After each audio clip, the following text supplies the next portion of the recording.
Hello beautiful souls. तर आज आम्ही वेगळ्या पद्धतीचे अप्पे बनवले. वेगळ्या पद्धतीचे म्हणजे तर ही हरभऱ्याचे दाणे बघून तुम्ही समजलेच असाल, की वेगळ्या पद्धतीचे म्हणजे कसे.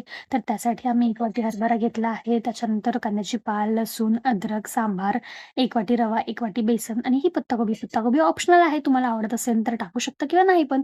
मग आम्ही एका गंजात 1 वाटी रवा, 1 वाटी बेसन टाकलं आणि जे हरभरा आहे ते मिरची आणि लसूण, अद्रक टाकून हे सगळं मिक्सरमध्ये याची बारीक पेस्ट केली आणि मग ती पेस्ट आम्ही रवा आणि बेसनमध्ये ॲड केली आणि जे रवा, बेसन आणि ही पेस्ट एकत्र छान मिक्स करून घ्यायची आणि मग त्यामध्ये भज्याचा सोडा टाकून थोड्या वेळ त्याला झाकून ठेवायचं आणि मग त्यानंतर त्याच्यामध्ये बारीक चिरलेला कांदा, कांद्याची पाल, सांबार, पत्ताकोबी बारीक किसून टाकायची आणि त्यानंतर त्यामध्ये तिखट, मीठ, हळद, धन्याची पूड हे सगळं टाकायचं. मग आमच्याकडे लोखंडाचं पात्र आहे. मग आम्ही त्यामध्ये ते मिश्रण टाकलं आणि त्याला थोडा वेळ झाकून ठेवलं आणि मग ते थोडे ब्राउन झाले, की त्याला परत पलटवलं आणि मग अशा प्रकारे आपली हरभऱ्याच्या दाण्याचे हेल्दी, टेस्टी, डिलिशियस अप्पे तयार आहेत. Thank for watching.